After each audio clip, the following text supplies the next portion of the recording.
शाळेचे मुख्याध्यापक आदरणीय मंडळी सर तसेच सर्व शिक्षकवृंद, विद्यार्थी विद्यार्थिनी यांना माझा नमस्कार. सर्वांना माझा नमस्कार. अहो बोला की नमस्कार. नमस्कार. सर्वजण मला ओळखताय ना? माझी केलेली कामे सुद्धा तुम्हाला माहीतच असतील. तर मी सावित्री ज्योतिराव फुले. मी आपली कहाणी सांगते, तर लक्ष द्या. नायगाव माझं माहेर शिरवटच्या जवळ सातारा रोडला. माझा बाप पाटील होता. खंडोजी नव्हतं टाकल्याचे मी लेख. माझं सगळं फार कौतुक केलं जायचं. मी कोणता हट्ट केला तरी तो पूर्ण केला जायचा. सगळ्या गावावर माझ्या बापाचा दबदबा होता. कुणाचा काही प्रश्न असला तरी माझ्या बापाकडे यावं. माझा बाप सगळ्यांचे प्रश्न सोडवायचा. मी लहान असताना माझं लाड करायची. जशी तुमची आई तुमचं करते तशी. माझी आई जात्यांच्या ओव्यावर माझे नाव घ्यायची. माझी आई ओव्या म्हणायची त्या अशा. नायगावच्या चावडीला सोन्याईचा दरवाजा, सोन्याईचा दरवाजा, गजुन्या गादीवर महाराजा.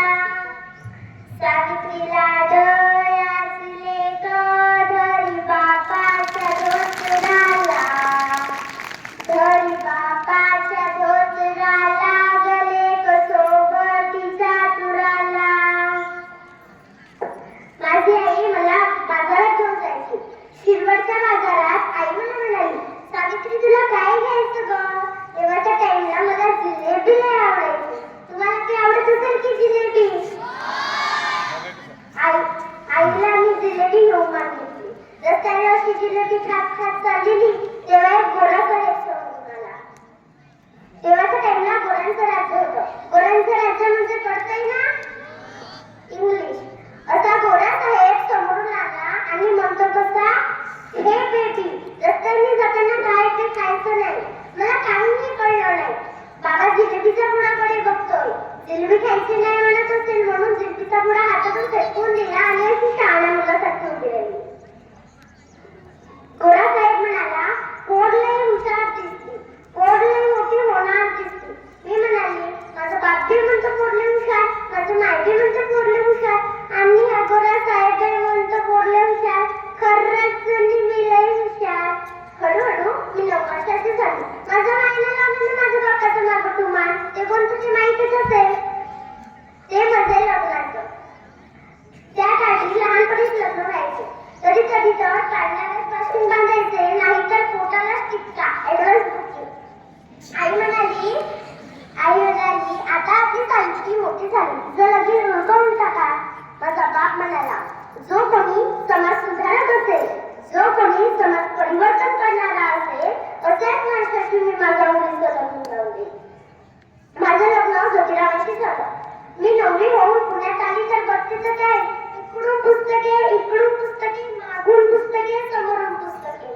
मी मनात म्हणाली, शेवटी काय पुस्तकच खातात की काय? तेव्हा यांना लोक शेवटी म्हणायचे. एकदा शिक्षणाचा प्रसार करण्यासाठी मी एका शाळेत गेले होते.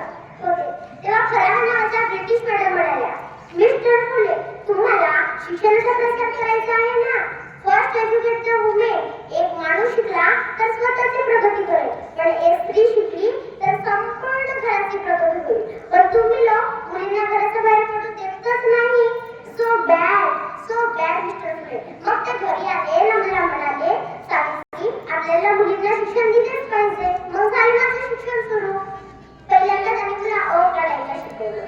हळूहळू मी सगळी काराखडी शिकली, ह्या वाचायला शिकली आणि पहिली शिक्षिका झाली. 1 जानेवारी 1848 रोजी शनिवार वाड्यात मुलींची पहिली शाळा काढली.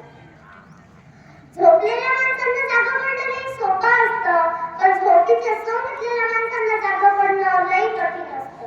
तेव्हाच्या काळी माणसाची झोपीचे सोंग घेतले होते. मी घरोघरी जाऊन मुलींना पाठवा म्हणू लागली. पहिल्या दिवशी फक्त 6 मुली आल्या. हळूहळू मुली यायला लागल्या, पण तेथेही समाज आडवा आला. 5 वर्षाचं लेकरू होतो. शाळेत येणाऱ्या बाहुलीला लोकांनी पकडले, काचेचे तुकडे करून लाडूमध्ये खायला शाळेला गेले. जसं बाहुलीनं लाडू पडलं तिच्या आतल्या छोट्या तुटल्या आणि माझी बाहुली रक्तापूर झाली. स्त्री शिक्षणासाठी पहिली बडी म्हणून बाहुली केली. एवढ्यावर समाज थांबला नाही तर त्यांनी माझ्या अंगावर शिकून दगड फेकणे चालू केले. एक दिवशी तर अधिकच झाला. एक व्यक्ती माझ्या समोर आला आणि मला म्हणाला, तुला तुझी इज्जत प्रिय असेल तर मुलींना शिक्षण देणे बंद कर. त्याने माझा हात धरला, पण मी ज्योतिराव फुले पहलवानाची बायको आणि हात विसरला असेल. जसं हात धरलं तसं थोड्यावर रक्कम काढली न म्हणाली, माझी अब्रू म्हणजे काय तुझ्या बापाची इज्जत आहे का? यानंतर माझ्या वाटेला आडवा आला तर तुझं रक्त उघड करेल. मी कुणाचीही पर्वा केली नाही. हळूहळू 18 सुरू झाला. बालविवाह, सतीप्रथा या सगळ्यांचा विरोध केला आणि इंग्रज सरकारांकडून त्याचा कायदा करून घेतला.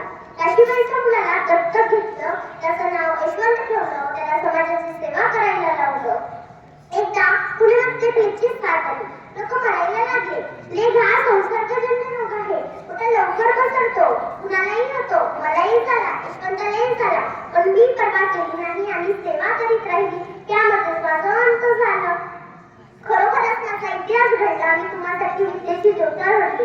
विद्येविना मती केली, मतीविना नीती केली, नीतीविना गती केली, गतीविना नित्य केले, नित्यविना शूद्र केले.